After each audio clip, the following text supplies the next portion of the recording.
This is a good movie. It's got a good story.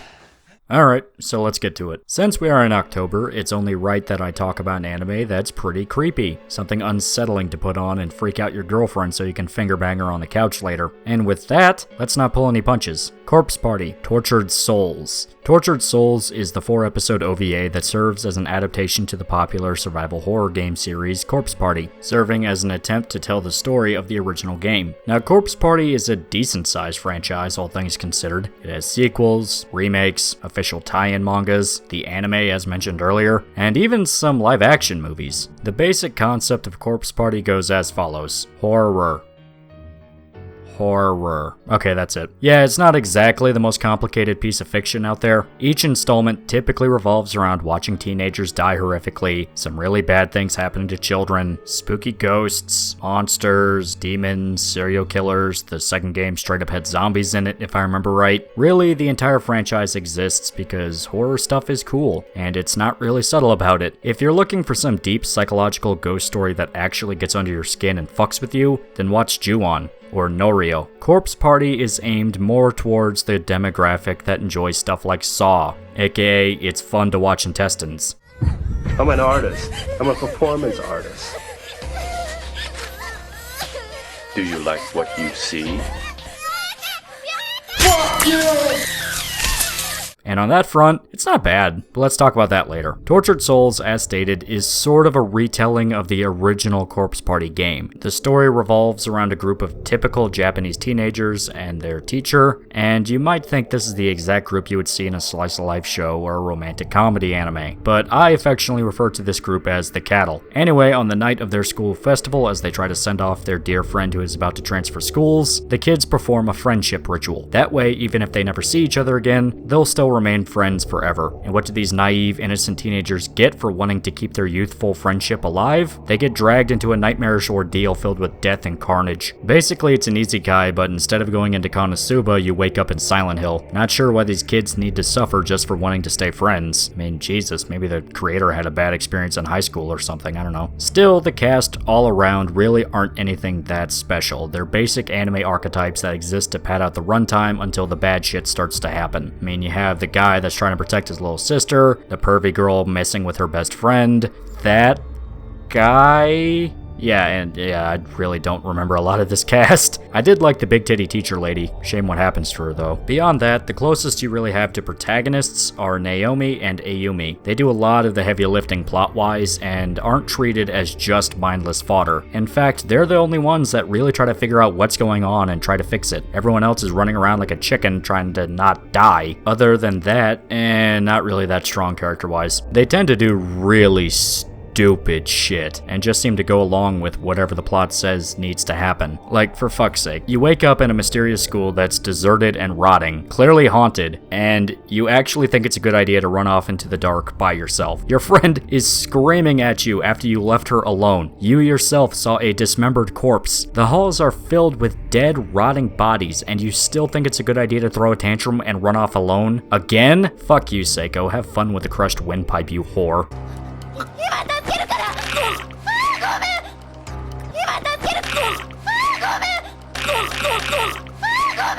Huh? Like embarrassing me, huh?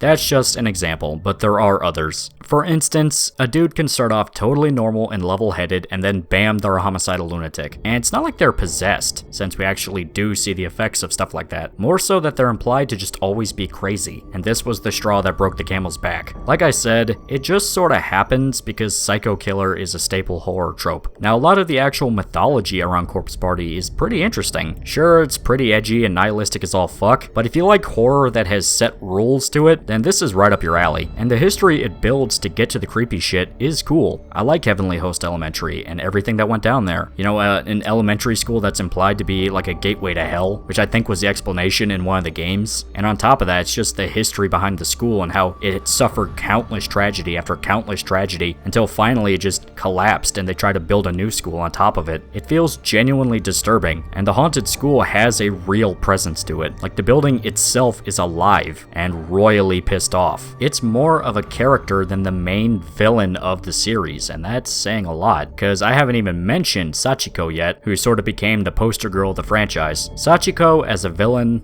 she works. She's kind of the typical demonic little girl trope you see in 99% of ghost stories, but it takes the time to flesh her out as a character and explain how she got to this point. She's not just a plot device, but an entity that actually belongs in this setting. Her backstory is pretty depressing, and you do feel for her even if she's a little monster that should burn in hell. Once again, Corpse Party is not a story that tries new things, it simply manages to do what's familiar in a way that's entertaining. But I'm not gonna lie, you're gonna have Alma Wade flashes all throughout this anime, because if you played Fear, the comparisons are pretty on point. Now, as for the level of violence in this show, it's satisfying. In fact, it's downright grotesque. Since it's an OVA, they were given free rein to go as crazy as they wanted. Hell, the 12-minute prequel that acts as sort of the beginning of the show, even though it is really short and just introduces the characters, yeah, that straight up shows the John Wayne Gacy experience. I can explain. If you're squeamish, I can't recommend this. It'll get you green in the gills, especially if you're not okay with violence against children. Corpse Party requires a sadistic sense of humor to enjoy it. It's like a slasher movie where you're cheering at the screen when Jason uses a hacksaw to cut a man's throat. Is it scary? Well,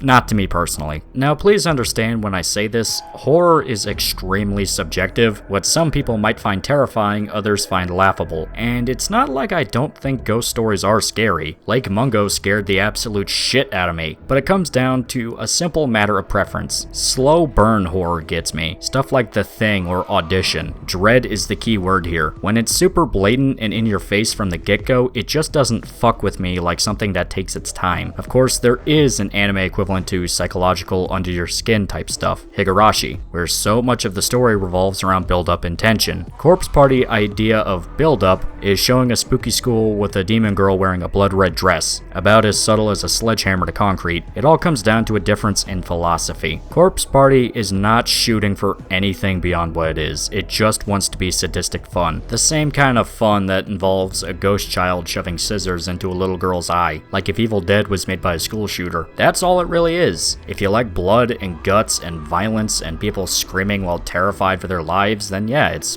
decent fun. It's basic horror shit. Honestly, I'll go ahead and recommend Corpse Party Tortured Souls. It's a fun 4-episode ride that can genuinely get unsettling at times. Sure, the cast is nothing you're gonna remember, but the mythology and the gore give the anime enough personality as it is. I personally wasn't scared by it, but that's just me. I cannot promise that is a universal thing. It wasn't like it was badly made, it does enough to at least try to freak you out. It's just a thing where it comes down to personal preference. I mean, the sound design works, there's a lot of good detail with the animation, with the violence and the blood. I mean, I like that scene where they see a rotting teacher's head. I mean, that was awesome. My big thing is I'm just not scared of ghost children, because I already deal with them every fucking day. Why should I be scared that an anime had them now? It's the same shit. You just fucking threaten to get the belt and they run off screaming back to hell where they belong. Still, I can't recommend Corpse Party if you want that slow burn psychological horror, because that's not it. It's very blatant about what it is. And I can't recommend it if you're really weak to violence, if you do not like torture porn stuff, because this is exactly what that is. It's there to watch the most horrific shit happen to people. So, with that, I will say Corpse Party is fun if you just want mindless bloodshed for the sake of it. If you like stuff like Friday the 13th and Saw and all those slasher movies where you're just watching people get ripped apart in whatever creative way they can come up with, then yeah, Corpse Party's right up your alley. It's pretty fun, and it has a pretty interesting mythology to it and some lore that is actually unsettling. I think the sequels to the game are better than the original, so I'd love to see an anime tackle stuff like Book of Shadows. But for an adaptation of the original story, Tortured Souls does more than enough to get to the finish line, at least to me personally. It's not the most scary thing in the world, but that's me talking, so for all I know, this could be the one thing somebody will never watch again after they finish it, and still got more than enough to satisfy gorehounds. If you're a fan of the series, it's definitely a must-watch, but you've probably already taken the time to do that. So I'll recommend it for newcomers that are curious about the franchise and kind of just want an honest representation of what it is. Until next time, please remember to like, comment, and subscribe.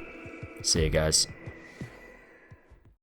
You know, I've finally figured it out. Sachiko is trapped in an endless cycle of violence, of hatred, misery, She refuses to accept her own death and move on to the afterlife with her mother. The only way to stop this curse and keep any more innocent people from getting hurt is to get Sachiko to let go of her anger, to finally end this never-ending spiral of vengeance. She needs to accept that she is dead and needs to move on, and the only way to do that is to yeet the demon child down the fucking stairs!